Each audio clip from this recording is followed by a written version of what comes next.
Hello, hi everyone. Thanks for coming out tonight.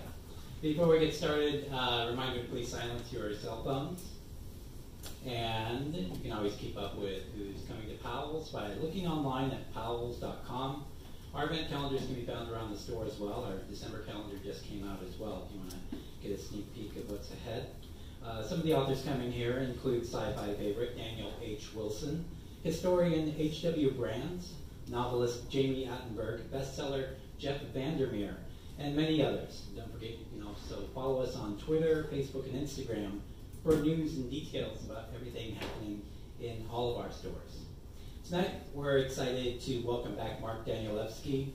The award-winning novelist has been called postmodern, experimental, genre-defying, and mega-prolific.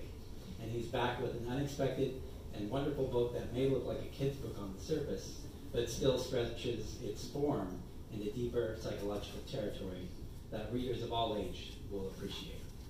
The Little Blue Kite is the story of a boy named Kai who is given a special kite that could be the key to lifting him out of the haze-covered murk and into somewhere more free and colorful when he gathers his courage.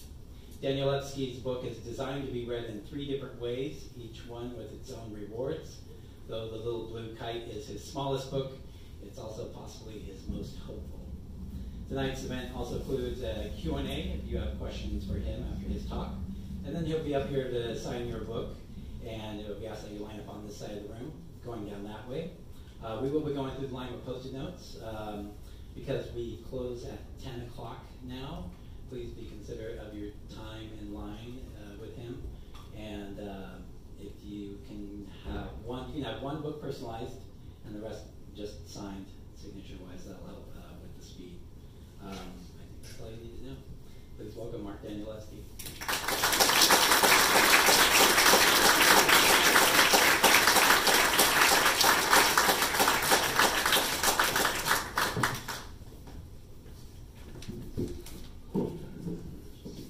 So let me make one thing perfectly clear. Freddie Mercury and I had vastly different lives. But I'm pretty sure, actually no, I'm 100% certain, that when he walked onto the stage at Wembley, he felt exactly like I feel when I walk into Powell's. It really is that way. Rockstar, Wembley Stadium, authors, Powell's. And it's kind of shocking to be here. I really hope that I can come back again. But I'm not sure. It's been 20 years. How many people were here for Familiar Volume 5? All right. How about Familiar Volume 1? All right. How about Only Revolutions? All right. The 50-Year Sword. And House of Leaves. Wow. You know what I mean? That's a lot of time. Anyway, welcome to this great adventure. Because it is a great adventure. Whether I'm here or not, whether you're here or not, whether there's even a book or not. And the only thing we have to do, just one thing, is learn how to embrace it. But that's a big learn, because there's a lot of stuff that can get in the way, big and little. For example, on the little side, I'm willing to bet that most of you have a word. You know the one I'm talking about. It's the one that gets under your skin, that hurts your feelings.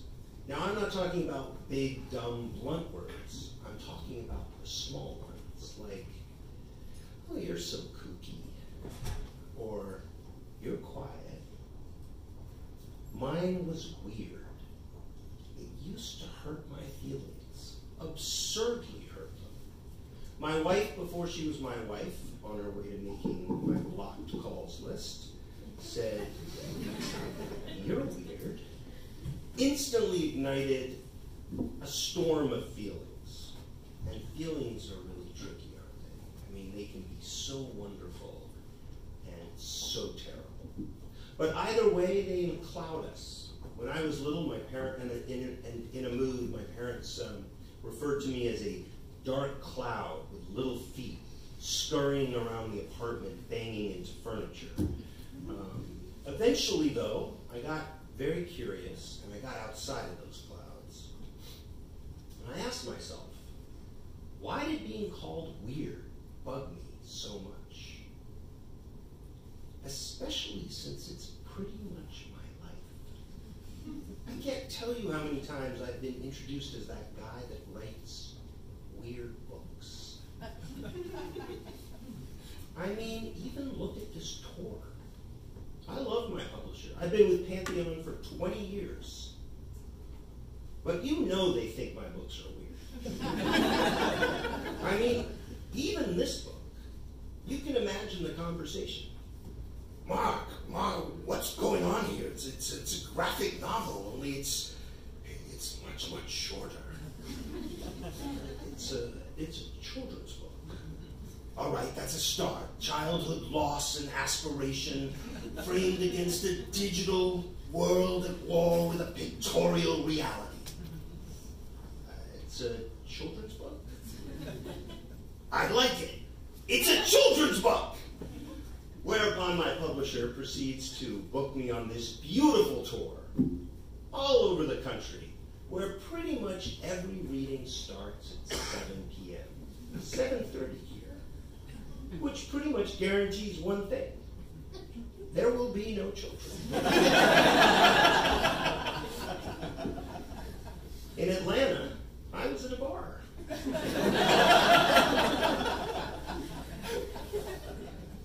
A woman came up to me afterwards. She was like, I was going to bring my 3-month-old, but you know, we're at a bar. I mean, what would have happened? I would have had to leave him outside. I didn't get into the thinking process there, but she made the right choice. And the weirdness doesn't stop there, okay? As a newly minted father of a 17-month-old, I've gotten pretty familiar with bedtime stories, and I know how to rate their success. A children's book is considered successful if by the end of the book, your child has fallen asleep. And by the way, if your child falls asleep midway through, that book is instantly considered a masterpiece. So you see where this is going, right? If this reading is successful, by the end, you'll all be asleep. That's pretty weird. Now, I am curious, how many people here are parents? Let's see, keep your hands up do we have babies, toddlers, teenagers? Teenagers, that's a whole other world. Show of hands again. Who here considers themselves still a child? Great. Something for everyone. Except maybe the teenagers, though they would probably benefit the most from a book like this. I know I would have. And in many ways, I think I wrote this book for my younger self. So if you don't have a little one, then you should feel free to read it to your younger self. Obviously, who you read it to is up to you, and how you read it. As you heard a little earlier, there are in fact 3 ways to read this book. There's the long way, which doesn't take that long. It's about 30 minutes, and all you have to do is start at the beginning and read all the words. And then there's the middle path, which all you have to do is follow the halo of the words, and that takes about 10 minutes. And then there's the short path. And all you have to do is follow the rainbow-colored words. So let's start there. It's a little difficult to follow your first time through, so just close your eyes and just remain mesmerized by my voice.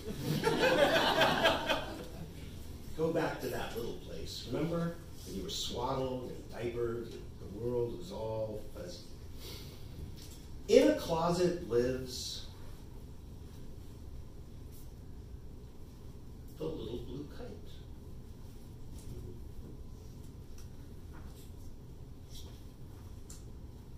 Only he knows just how scared the thought of flying makes him. That is until today. Today, it turns out, is a special day. The wind just takes hold. And what joy finds the little blue kite. And oh, how the deep sky beckons. The little blue kite even flies steady. And the more he flies, the deeper in love he falls. You might say the little blue kite even tilts this way and that way with glee. Up through roaring winds, up through dangerous winds. How fast does the little blue kite rise? Away the little blue kite flies, higher than never before. Free. The little blue kite flies over immense cities and slumbering towns. The little blue kite flies over great jungles and towering mountains. The little blue kite flies over burning sands and melting ice. The little blue kite flies over oceans wild with cyclones. Years and years race by, or so it seems, until the little blue kite realizes time no longer matters. Now some say here was the end. The little blue kite was lost. But as it turns out, here is not the end. The little blue kite still flies high above, returning again and again to a sky forever welcoming all of us to fly. Ta-da! Well, we did it. The entire book. And some of you I know are going, this is the guy who wrote it. It's much lighter. And it's a lot easier, maybe. I mean, it's about a little blue kite, right? It's afraid to fly, overcomes his fear, and then just soars. And maybe there's a little trickiness of learning to follow those rainbow-colored words. My little daughter happens to love all those intervening pages, all the fluttering motion, lots of contrast, lots of color, lots of action. To quote her directly,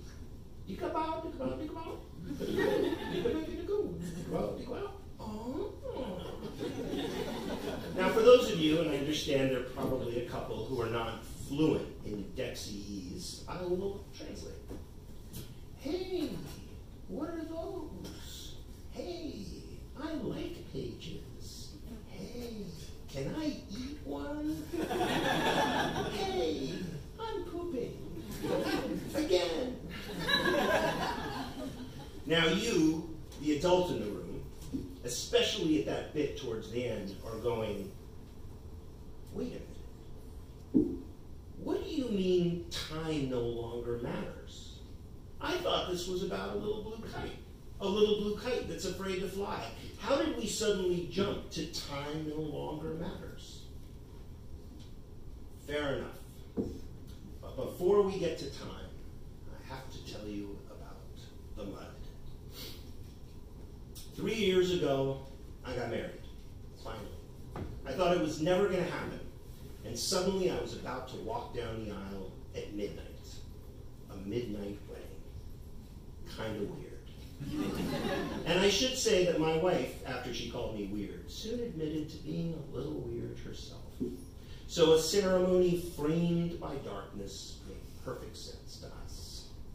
Now, by comparison, my bachelor's party started the preceding day at the raucous hour of 10 a.m. My friends picked me up and swiftly handed me over to a stranger who led me into a dimly lit, gray-tiled room cramped with steam and said, "Take your clothes off. Not some of them, all of them." Then he pointed to a huge tub filled with mud.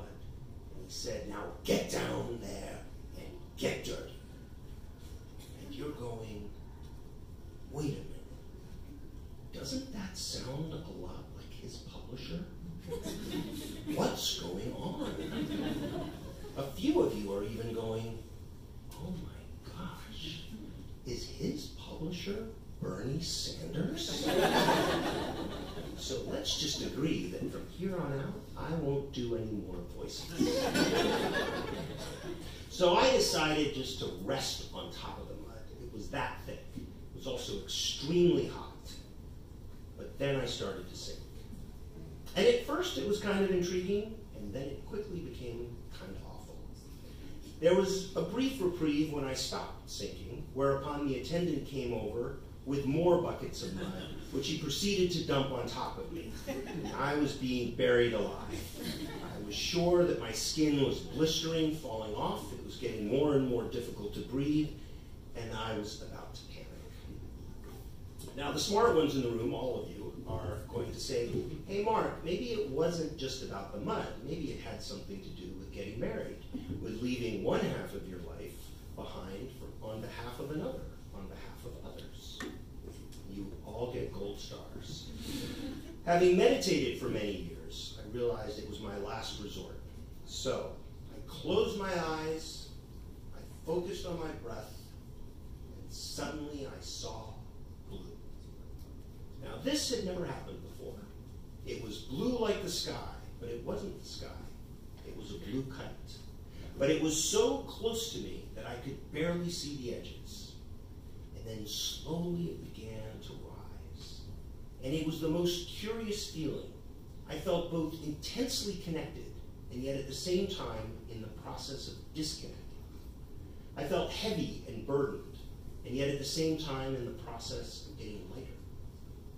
I felt comforted, and yet at the same time in the process of being abandoned. Which is a good place to reconsider our little blue kite. After all, who is flying the little blue kite?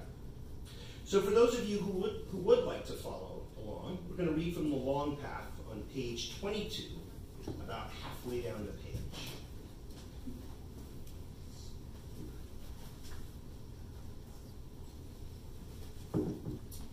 Kai often surprises his family with flowers, lemon cake, or a black and white box filled with figs. For no particular reason either, except that Kai loves his family, and Kai's family loves him. They love his honesty, his loyalty, and of course his compassion. They love having him around as much as possible. Kai's friends love him in much the same way. They praise his generosity and are grateful when he helps them through their heartaches. Kai's employers at the company where he designs games are equally enthusiastic, commending Kai's devotion and hard work. Strangers, too, can tell that Kai is very good and very, very brave. Because, as Miss Pensiones would surely have agreed, how can you be good if you're not brave? But Kai has a secret. Only he knows just how scared the thought of flying the little blue kite makes him. How awful is that? Can you even imagine? To be most frightened of what you most adore? It almost sounds too strange to believe. True, now and then Kai cracks open that closet, if only to just as quickly slam the door tight. That is until today. Today, it turns out, is a special day. And no, not because it's a holiday or birthday. You certainly won't find this day marked on anyone's calendar. Kai isn't even feeling that great, though he isn't feeling so bad either. The most important thing about this particular day is that Kai has a little extra time. Extra time is a curious thing. No one really knows how extra time comes around. But in Kai's case, it might have a lot to do with a wind rising in a deep sky that is not too wild, yet not too mild. Make no mistake, like everyone else, Kai has many distractions. But one advantage of endeavoring to have gentle thoughts is that distractions are no longer important enough to do away with extra time. When Kai gets home, he hurries straight to that closet. His family is sure surprised to see him hurrying so, but they are even more surprised to discover a closet in their home that no one had noticed before. Kai throws open the closet door and scoops up the brown paper bag.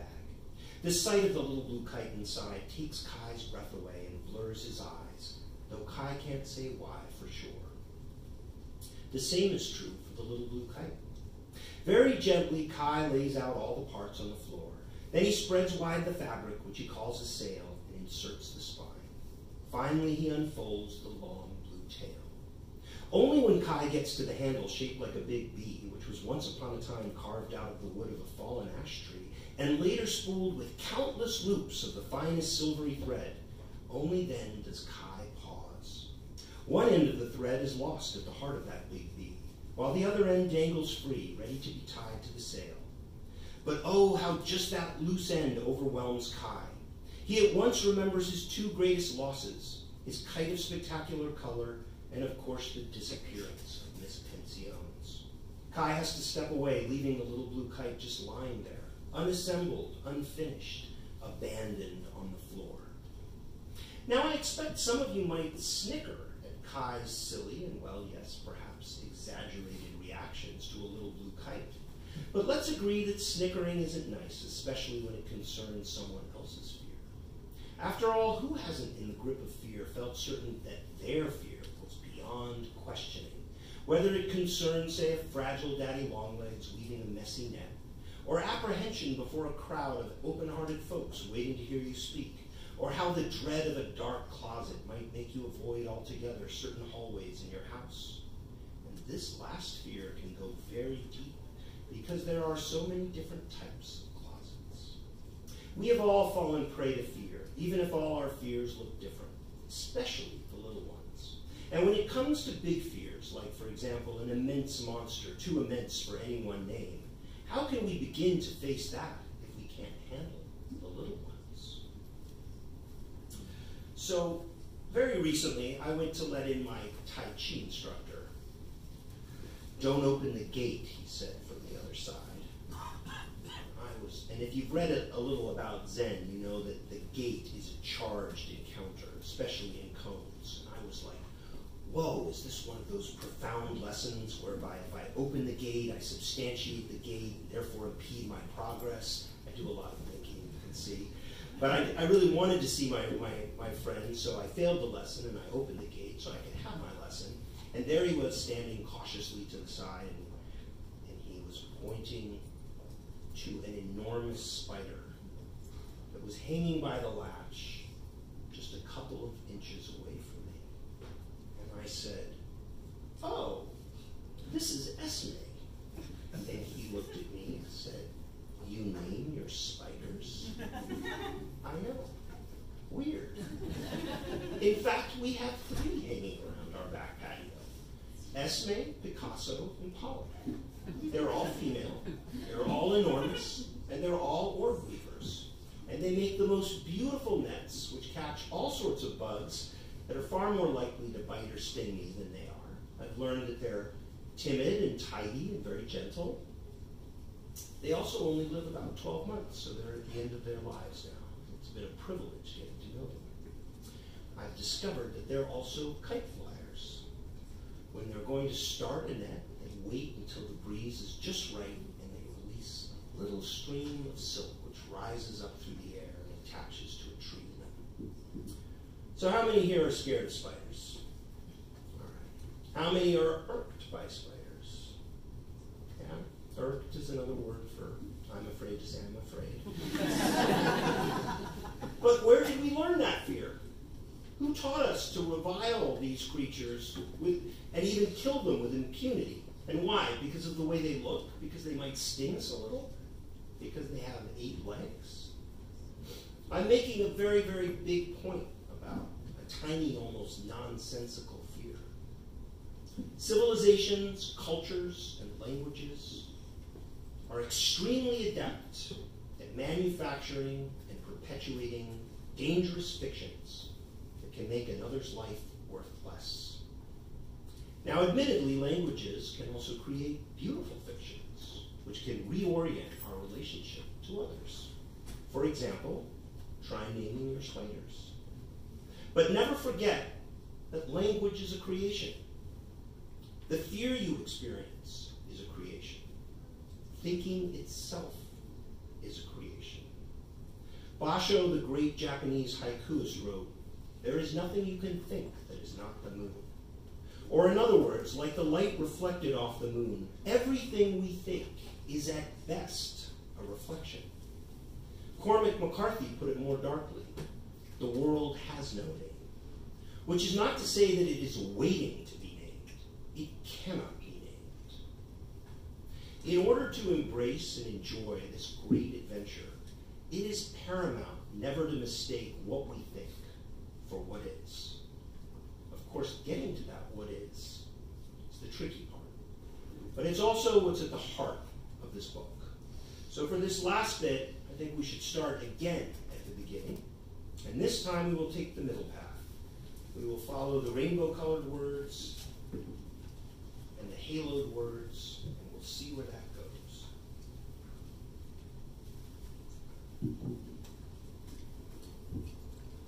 In a closet lives a little blue kite. Once upon a time, there was another kite. Little Kai loved this kite. Little Kai flew this kite so much its newness quickly faded. Branches of majestic trees tore the fabric. Kai lost count of how many times the kite smacked into the ground. But Kai never quit until one day an awful thing happened. A great roar split the sky and the thread snapped. For little Kai, it was as if an immense monster, too immense for any one name and hungrier than all the emptiness that haunts the space between all the stars, had devoured his spectacular kite. Not one itty-bitty shred survived. Kai had never felt so devastated. To lose that kite was to lose joy itself. Fortunately, at his new school, Kai had a teacher he liked very much. Her name was Joy Pensiones. One day, on one particularly gray afternoon, Miss Pensiones asked Kai to stay after class. Miss Pensiones reached beneath her desk and took out a brown paper bag.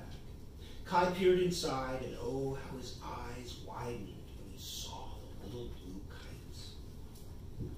Kai never saw Miss Pensiones again, nor did he ever find out what happened to her. The next day, she was just gone. And then for the second time in Kai's young life, there appeared that immense monster, too immense for any one name and hungrier than all the emptiness that haunts the space between all the stars. Only this time, instead of a kite, it had devoured Miss Pensiones. Little Kai was so sad he didn't even want to go flying. So you know what he did? Kai just shoved that brown paper bag to the back of his closet without a light. Weeks slipped by until weeks became months, and eventually months became years. Some might have sworn that Kai had forgotten the little blue kite altogether, but they would have been wrong. Now, before we get to Kai's great adventure, let's see how he's doing all grown up. Kai is very kind. Kai loves his family, and Kai's family loves him. Kai's friends love him in much the same way. But Kai has a secret. Only he knows just how scared the thought of flying the little blue kite makes him. That is until today. Today, it turns out, is a special day. Kai throws open the closet door and scoops up the brown paper bag. Then Kai carries the little blue kite to a clearing he likes. Immediately, panic seizes his chest and strangles his breath. Kai returns the little blue kite to the back of that closet without a light. But Kai never forgets the little blue kite. And somehow, the little blue kite knows this too. Until one afternoon, Kai returns to the clearing. Kai lofts up the little blue kite, and the wind just takes hold. And what joy finds Kai! At long last, the little blue kite is free of its closet, and Kai is smiling. And oh, how the deep sky beckons. So Kai lets out a little more thread, only to stop short. You see, the little blue kite has started shaking so wildly back and forth that it seems to be shouting, "No, no, no, no more, no higher, please bring me down now," which Kai does at once. In the days that follow, Kai continues to return to his clearing. Even if without fail, the little blue kite continues to shake in the slow wind. No, no, no!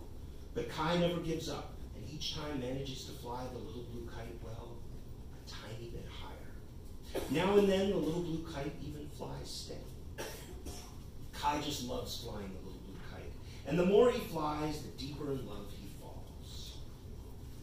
Kai never stops freeing more and more silvery thread, and the little blue kite finally does manage to fly as high as a very tall evergreen, though no higher. Kai, you see, has reached his limit. Except when Kai realizes this, that he's stuck, he screws up his courage and frees one more loop. Immediately, the little blue kite jumps to a height surpassing the tallest forests the world over. Unfortunately, this small victory comes at a steep price. The little blue kite shakes so violently as if not only to shout, but this time scream, "No, no, no, no more, no higher! Please bring me down now!" Kai almost gives up. But then he remembers his old teacher, Miss Pensiones, and just the thought of her quiets his heart. The wind, though, doesn't quiet, growing stronger and louder and ever more dangerous, which makes Kai want to cry and drag the little blue kite out of the sky. Kai's fear escalates so quickly then that he's sure the thread will snap. Except the thread doesn't snap. And then Kai does something very surprising. Can you guess what? Kai lets out a little more thread. That's right. And then he lets out still more thread. In fact, Kai lets out more thread than ever before. Whereupon something quite amazing takes place. The little blue kite still keeps shaking, but this time it's not to cry out, "No, no, no, no more, no higher, please bring me down now," but rather, "No, no, no, not lower, not down there, higher, higher, please." You might say the little blue kite even tilts this way and that way with glee. Nor does the little blue kite stop there. Up through roaring winds, up through dangerous winds, until Kai has unwound the whole spool, or almost unwound the whole spool. One last loop remains. And what's more, it's not attached to that handle shaped like a big bee. It's not attached to anything. Only Kai doesn't notice this. Kai just keeps struggling to see the little blue kite, which is so high that not even squinting really helps. And so when Kai frees the last loop, the thread just slips away. And would have escaped too if Kai didn't fast as fast can drop that handle shaped like a big bee and snatch hold of the end. Poor Kai just wants to drag the little blue kite down out of the sky. And why shouldn't he? What else can he do? What would you do? Even if Kai has also started to feel something he's never felt before. It's as if the thread Kai holds wants to let go of him. Which is when Kai at last understands. The time has come for the little blue kite to fly on. Kai's heart stops beating so fast. In fact, Kai's heart just breaks. But because Kai loves the little blue kite so much, Kai lets go. Now, I'm not going to tell you what happens next. I want you to have that moment for yourself. But it is the moment that happened to me while I was interred in mud. Like Kai, I too let go of the little blue kite, and it was terrifying and heartbreaking. But it was also transformative and liberating and calming. And when I was told it was time to go, I was completely surprised. And it wasn't that I'd fallen asleep. In fact, I was wide awake. But something had changed. Something had been breached. The mud no longer mattered. Fear no longer mattered. And you guessed it, time no longer mattered. And also being called weird no longer mattered. But why had being called weird bugged me so much? I think strange is a comparable word. It comes from the Latin extraneous, meaning external.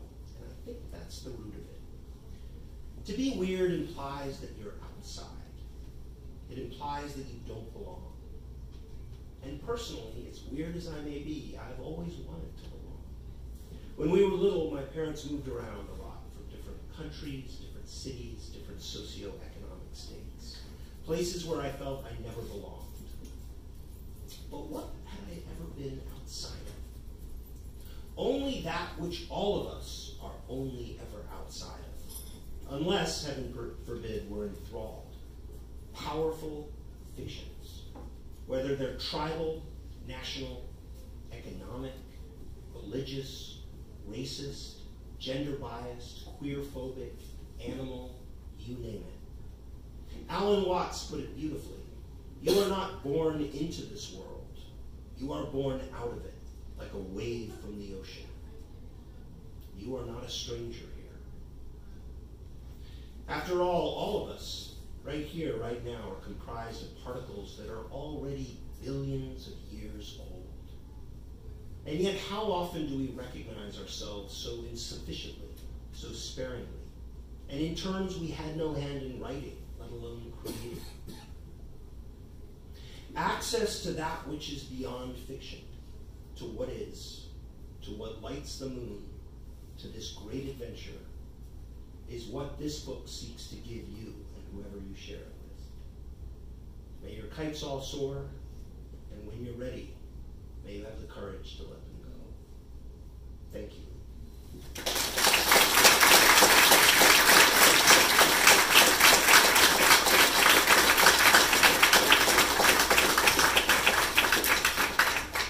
Questions?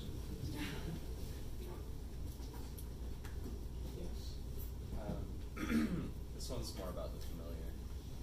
I know if Pantheon doesn't want to pay for the printing or whatever, but it's still being written, right?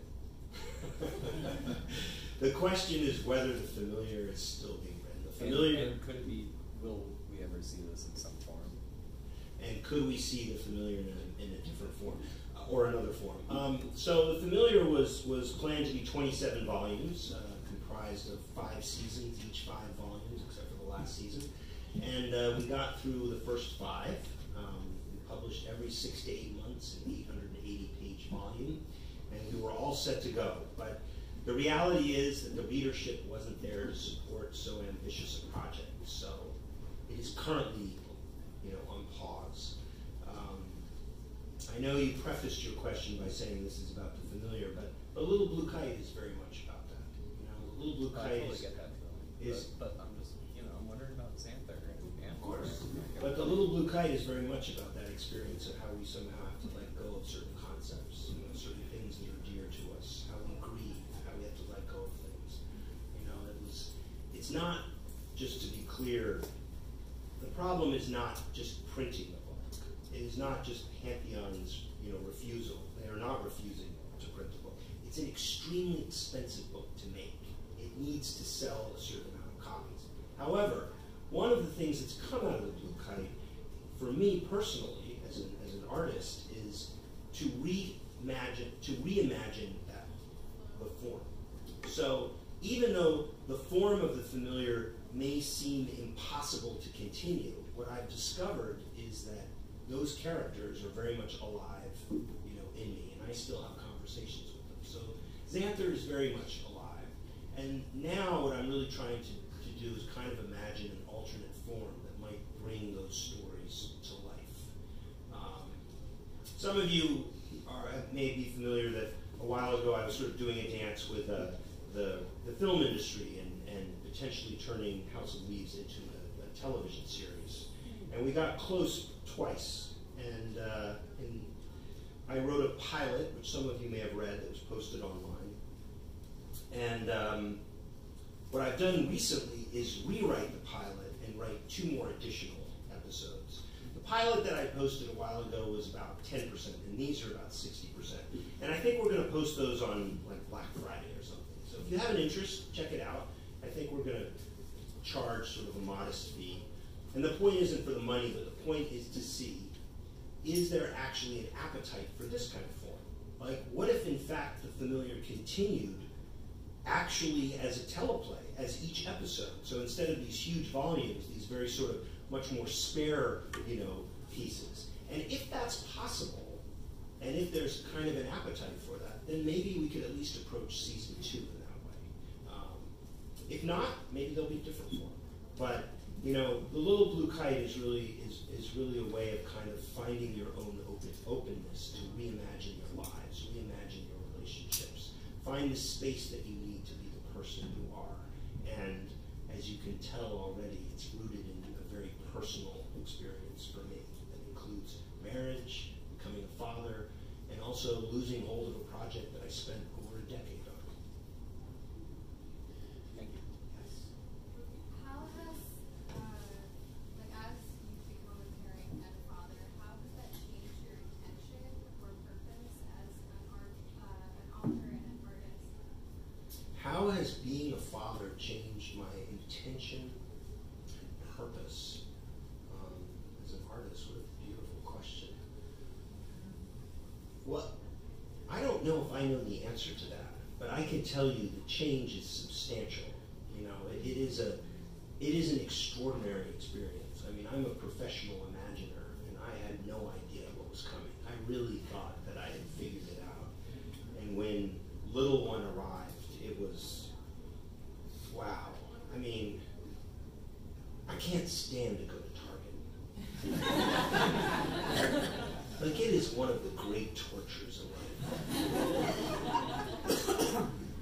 Well, when my daughter arrived, and she was waking up every 90 minutes, and my wife and I had a very limited family, so it was just the 2 of us.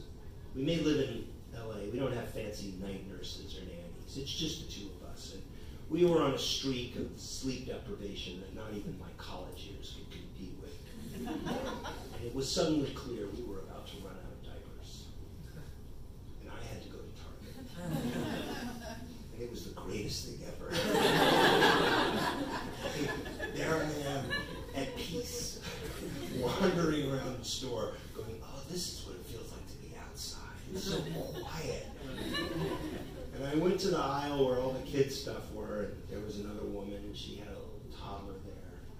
She saw that I was trying to figure out what diaper goes on a 4-year-old or a 4-month-old, and I had a 3-week-old. And I was like, she goes, it gets better. I looked at her and I said, it's hell. And she said, isn't it? They never tell you. Parents never tell you. All your friends who have kids who go like, you know, you should have one. Deep down inside, they're going, it's hell, and I want you to be in there with me. But as Dante taught us, right? You have to go through hell to get to heaven. And there are certain, I'm in that moment where the world sparkles differently.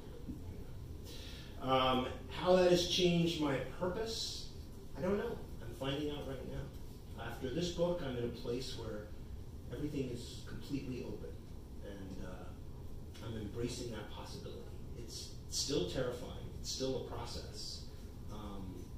But it hasn't changed the desire to externalize this music, whatever it is, that still pulses inside me. Maybe with her I could hear it better, in fact. Yes? Did you start with the long story first, or which one did you start with, or is it just you merged it all together? What was the process?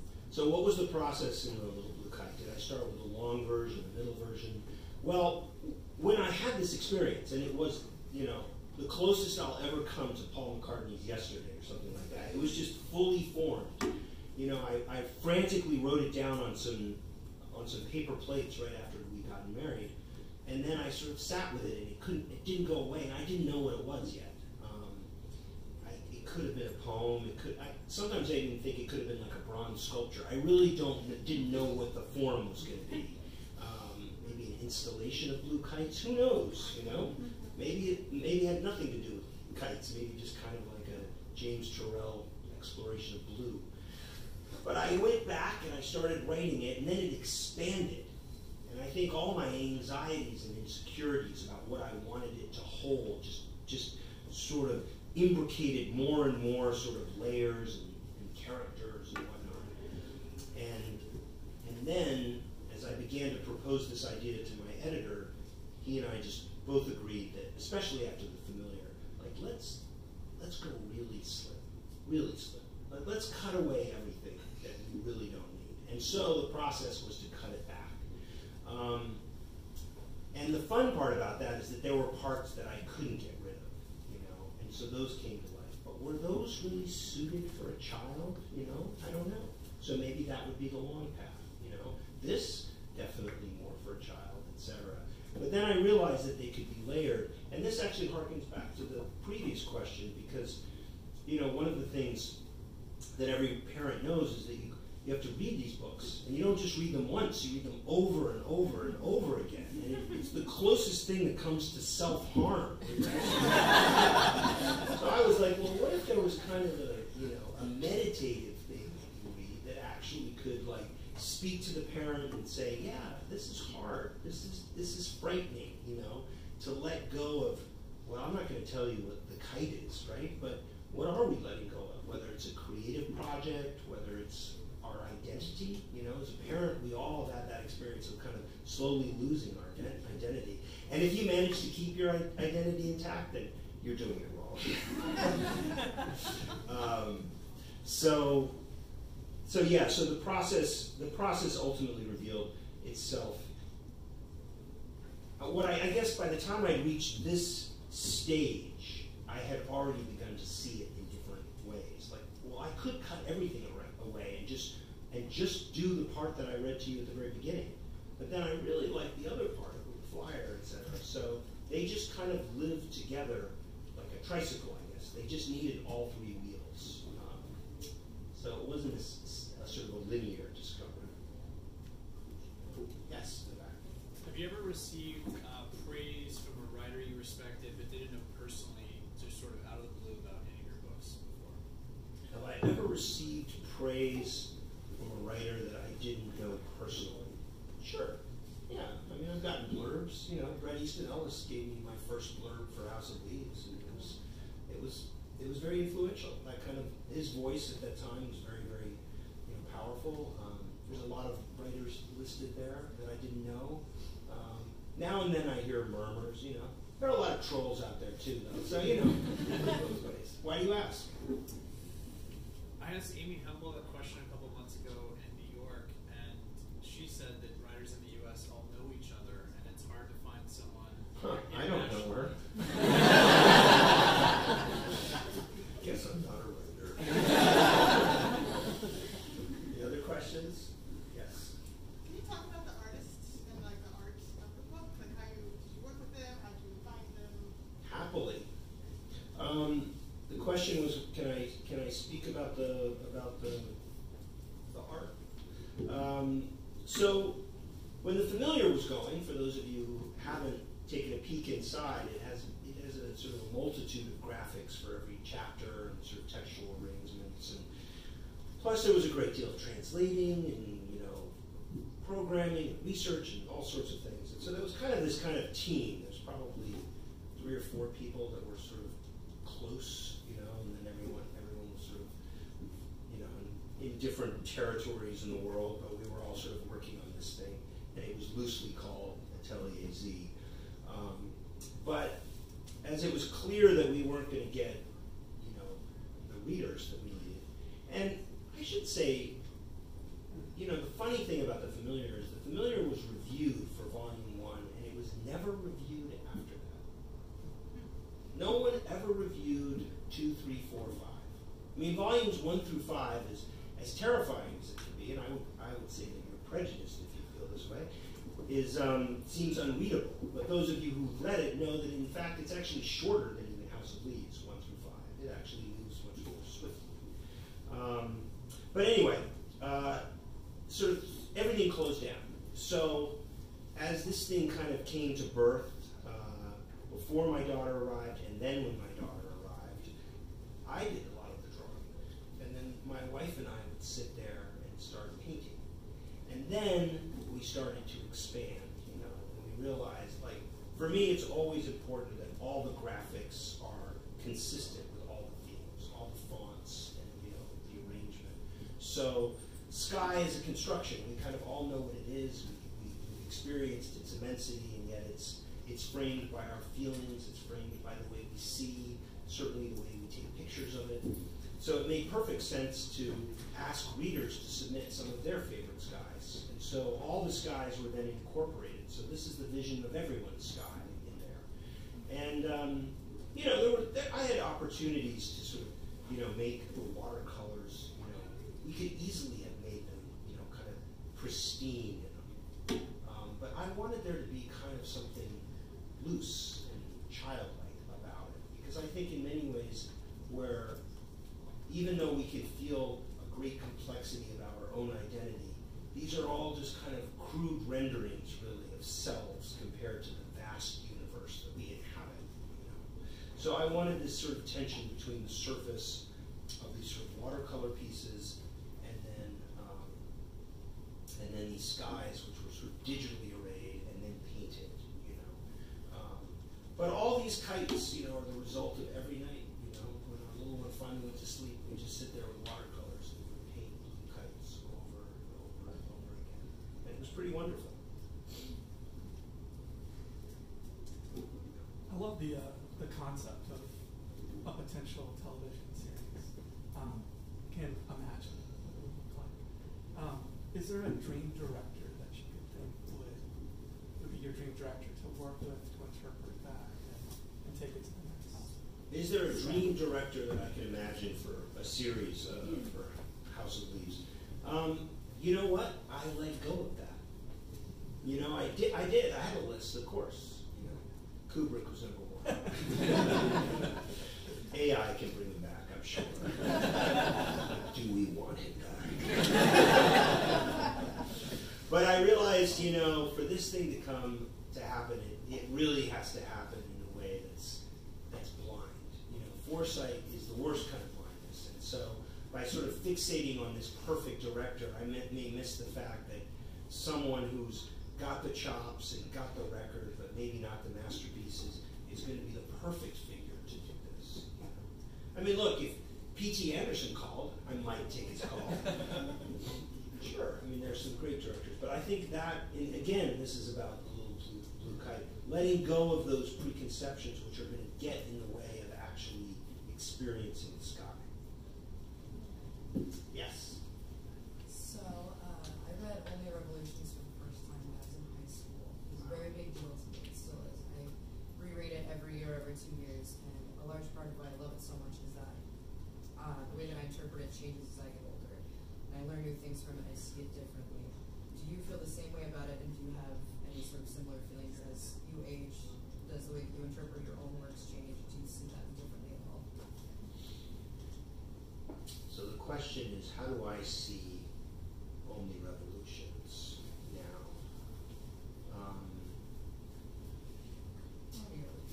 I'm in awe of it. I mean, it's a stunning book. And I know that sounds really kind of weird. Well, isn't he an arrogant fuck? Got his blue scarf on. He says, someone asks what they think about Only Revolutions, and he says, I'm in awe. But I am. It's like I think it's the if you're asking really for the authentic feeling that I have, it's the same as an athlete would have when they were just in their prime. I can never write a book like that. I mean, I picked it up recently and it terrified me. I mean, I see it, I think, differently than most because I still know all the points and all its symmetries and how it was done and how dense it is and how it speaks with the history and speaks with each other and just, I mean, it just kind of defeats me in a way, you know? I mean, and then at the same time, it kind of inspires me. I mean, I had one of those terrible inside chuckles, in fact, as I was flying to Portland, because I was seeing the map, you know, and we were flying close to Montana, and I was thinking about how Sam and Haley end up in Montana. Now, I love that, because they end up on the mountain, there's a little bit of resonance in the name, but also, you know, the abbreviation for Montana is MT, empty. That's when they run out of gas. They're empty at that point, you know. And it was just those little details, and they're so myriad in that book that it was kind of like, wow. And then I had a baby. So yes, awe, terror, excitement, melancholy, all of those things. You know. The engines are still big, and Sam and Haley are still, you know, out there. Yes? Your work can be deeply impactful to the readers. What's some media that was deeply impactful for you? What was some media that was deeply impactful for me?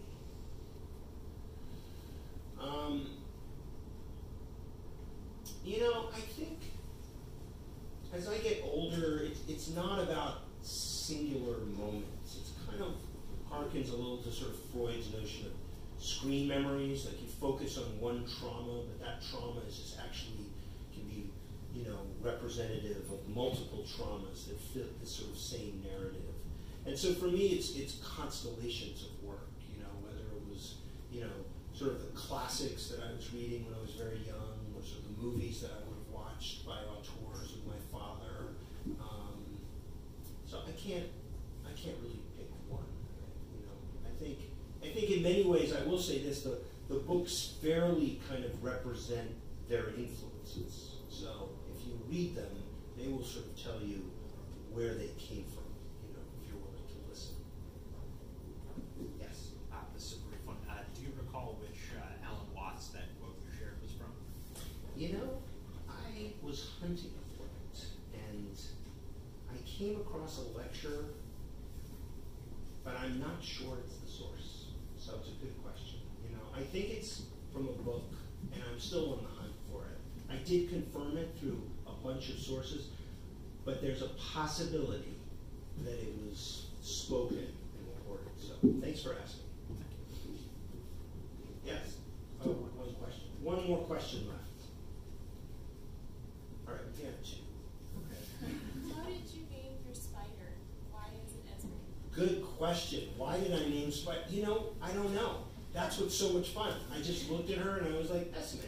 It's my daughter's name, so I was curious. I just love it. I love it. Sometimes it's like, you know, I name the spiders like after band members. You know, it's just kind of where I'm at.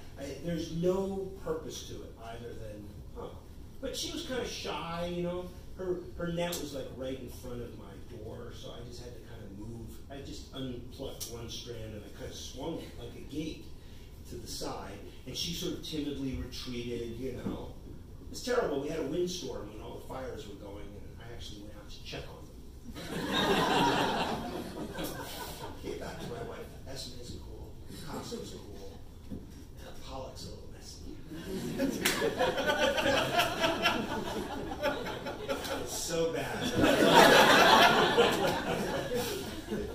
jokes are creeping in. All right, one last question, or are we good? All right, in the back. Do you feel like when you write your books that you start with an idea of a structure and you build a narrative with it, or just always a consensus, or if the narrative itself seems to dictate the structure of your novels? Right. Like with House of Leaves, did you say, like you knew you wanted to direct all these footnotes, have this sort of structure, and it was almost like a piece of apocrypha, or did it start as a narrative that evolved the structure as it developed? So how do my work start? Is it the narrative? Is it the structure? But let me ask you a question. Are you asking me so that you can understand how to recognize what's important? No, I'm just curious as to how you managed to. But why? What's the root of that curiosity? Like, why do you want to know how it starts? I'm curious. It's just the end result of the evolution of your ideas always seems so like whole and compact without. It seems like the dance you do between those. Right. I'm always curious if that's something you always start with that sort of synthesis, or you develop it over time while you're developing the structure. I mean, it's developed over time. It's like, House of Leaves was 10 years, Only Revolutions is 6. This small book is 3 years. The Familiar was 12 years. But it really starts with a feeling. It's kind of an understanding of how it sits in my mind, and then it's how to be true to that. And I don't think that my ideas are any more complex or interesting than anyone's in the room here. I just keep working, and kind of when I put something down, I'm like, no, that's not all of it. So how do we get more of it, and be willing to, engage the work. I'll say something that's a little more grim, that I've thought that in some ways writers are poison tasters. Okay, so, it's like, you probably encountered this already. People who don't write or amateurs, they're like, I can't stand to go back and look what I've written, right? That's the most extreme. Or I can only do one rewrite, right? But professionals go over and over and over, and it's poisonous. It feels like it's going to kill you to keep going over the material. But you slowly develop a tolerance for it, and that's what makes you better. Can you stomach the poison? And on that note, I'll sign your books.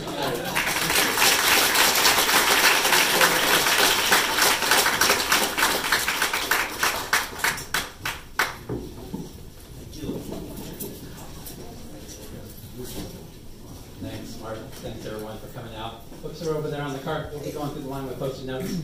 If you have more than 5 quotes, you can wait till the end. That'd be good. Work at 5 a.m. Excuse me? Your books downstairs after this. Oh, 5 a.m. Absolutely. So Let's get it on the work. Yeah, it's good to see you read again. Thank you. And man, I gotta say Yes, please. Thank you. I gotta say the lady that runs your yarn buzzing. Everyone. There is the line. It formed immediately. Can you give me a clean one? Oh, you want a clean cut? Yeah. Well, I'm putting the lids in, so it'll mess up the It's so particular. I'll pass that along. And what is your name? This guy likes yarn pulsing. Yay for yarn pulsing. What is today?